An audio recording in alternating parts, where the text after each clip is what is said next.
Assalamualaikum warahmatullahi wabarakatuh. Bismillahirrahmanirrahim. Alhamdulillahirabbil alamin. Wassalatu wassalamu ala asyrafil anbiya'i wal mursalin wa ala alihi wa ashabihi ajma'in. Rabbi shrah li sadri wa yassir li amri wahlul 'uqdatam min lisani yafqahu qawli. Subhanaka la ilma lana illa ma 'allamtana innaka antal alimul hakim. Wala haula wala quwwata illa billah. Ma'asyiral muslimin rahimakumullah. Pertama-tama marilah kita panjatkan puji dan syukur kita atas segala nikmat yang Allah anugerahkan kepada kita, karena sampai hari ini alhamdulillah kita bisa tetap terus melaksanakan perintah Allah Subhanahu wa taala, menjalankan ibadah puasa di bulan Ramadan ini, dan kita berdoa kepada Allah semoga semua amal dan ibadah kita di bulan Ramadan ini diterima oleh Allah Subhanahu wa taala. Dan semoga Allah Subhanahu wa taala memanjangkan umur kita, memberikan kepada kita kesehatan lahir dan batin, sehingga kita bisa menyelesaikan ibadah Ramadan kita di tahun ini. Amin ya rabbal alamin. Salawat dan salam kita persembahkan kepada junjungan kita Nabi besar Muhammad sallallahu alaihi wasallam. Semoga dengan berkah salawat yang senantiasa kita persembahkan kepada beliau, kelak kita akan mendapatkan syafaat beliau di yaumul mahsyar nanti. Amin ya rabbal alamin. Ma'asyiral muslimin rahimakumullah. Pada kesempatan ini kita akan sama-sama membahas, kita sama-sama akan mengkaji dan mempelajari bersama fikih yang berkenaan dengan zakat. Zakat ini adalah salah satu dari rukun Islam yang diperlukan kepada kita, khususnya bagi orang-orang yang memiliki harta yang sudah mencapai nisab, diperlukan pada tahun kedua Hijriah.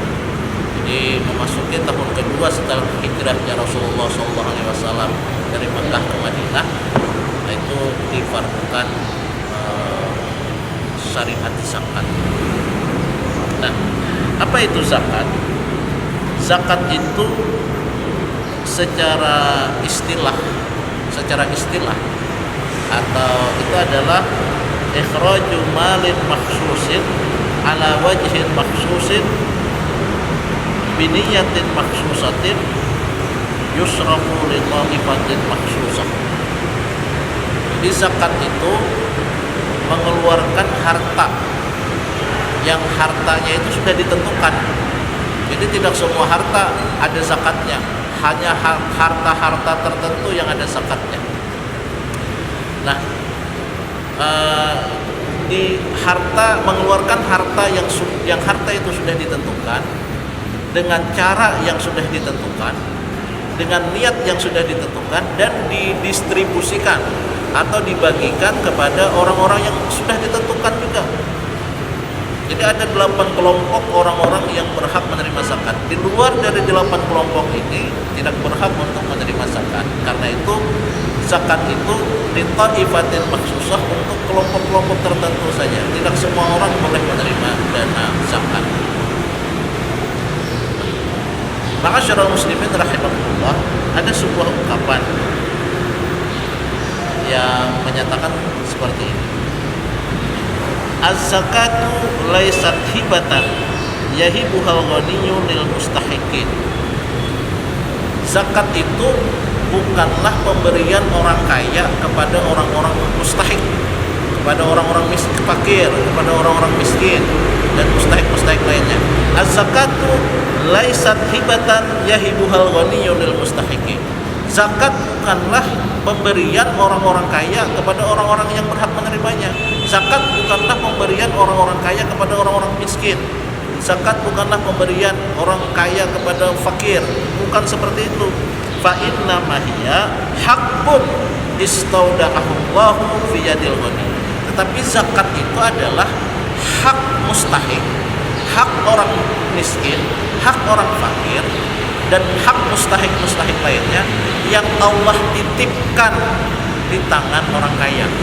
Nah, jadi zakat itu bukan pemberian orang kaya kepada orang miskin, tapi zakat itu adalah hak orang miskin sebenarnya, hak orang fakir sebenarnya yang Allah titipkan di tangan orang-orang kaya. Nah, maka orang-orang yang diberi kelebihan harta oleh Allah Subhanahu wa taala harusnya bersyukur karena Allah Subhanahu wa taala memberikan kepercayaan kepada mereka untuk dititipi harta ini. Kalau Allah Subhanahu wa taala sudah memberikan kepercayaan kepada orang kaya untuk dititipi hak orang-orang miskin ini, kemudian kalau kepercayaan itu tidak dijalankan, tidak ditunaikan, dalam artian tidak diberikan kepada orang yang berhak menerimanya, maka Allah Subhanahu wa taala tentunya akan memberikan siksa yang sangat berat. Ma'asyiral muslimin rahimakumullah. Lalu zakat ini diwajibkan kepada siapa? Yang pertama adalah zakat itu diwajibkan kepada orang Islam. Kepada orang Islam.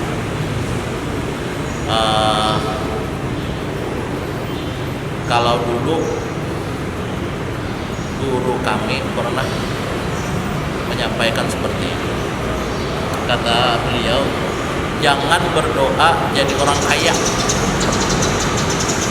tapi berdoalah supaya jadi orang yang banyak berzakat. Itu dulu guru kami masih ingat itu kata-kata beliau. Jangan berdoa jadi orang kaya, tetapi berdoalah jadi orang yang banyak berzakat. Apa perbedaan antara orang kaya dengan orang yang banyak berzakat? Kalau orang yang kaya itu belum tentu dia bayar zakat. Kita lihat di negara-negara barat sana, banyak orang-orang kaya, tapi mereka tidak mengeluarkan zakat.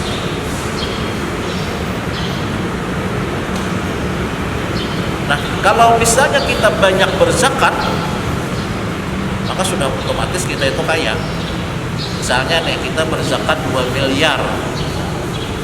Zakatnya saja 2 miliar. Berarti berapa jumlah kekayaan yang kita miliki? Kalau misalnya kita berzakat 2 miliar, kalau dalam 1 miliar itu zakatnya 25 juta. Dalam 1 miliar itu zakatnya 25 juta. Nah, sekarang kita berzakat 2 miliar, berarti ada kurang lebih 80 miliar jumlah kekayaan kita. Itu luar biasa itu. Semoga Allah Subhanahu wa taala menjadikan kita termasuk orang-orang yang banyak berzakat. Amin ya rabbal alamin. Nah, yang pertama adalah kewajiban zakat itu kepada orang Islam. Fala yajibu 'alal kafiril asli, dan tidak diwajibkan kepada orang-orang yang tidak Islam. Wa ammal murtad, adapun orang yang murtad itu artinya dia asalnya Islam, kemudian dia keluar dari Islam, maka bagaimana? Fayuqafu maluhu inda riddatihi ila an yarji'a ila Islam, maka hartanya itu ditahan. Ini kalau dalam kajian fikih ya, hartanya itu ditahan selama dia itu murtad. Selama hartanya itu artinya tidak ditahan, ini artinya tidak dikeluarkan zakatnya, tidak boleh mengeluarkan zakatnya. Wa in raja'a ilal Islam, apabila dia kembali lagi ke Islam, fayutalabu bi ikhraji ma madha fi ayyami riddatihi, maka dia diwajibkan untuk mengeluarkan zakat pada masa-masa dia murtad. Jadi kalau misalnya ada orang Islam karena segala sesuatu, tiba-tiba dia keluar dari Islam, dia murtad, menyatakan diri pindah agama selama 2 tahun misalnya. Nah, maka selama 2 tahun itu dia tidak bayar zakat. Nah, nanti kalau misalnya dia kembali lagi, saat bertobat dia masuk Islam lagi, maka kewajiban dia yang membayar zakat 2 tahun pada masa dia murtad itu dibayarkan. Jadi karena pada saat dia murtad itu tidak wajib mengeluarkan zakat, nah maka kalau dia kembali ke Islam lagi, maka dia dituntut untuk mengeluarkan zakat. Berapa lama dia murtad itu? Kalau dia 2 tahun, berarti dia mengeluarkan zakat juga hitungan untuk 2 tahun. Ma'asyiral muslimin rahimakumullah.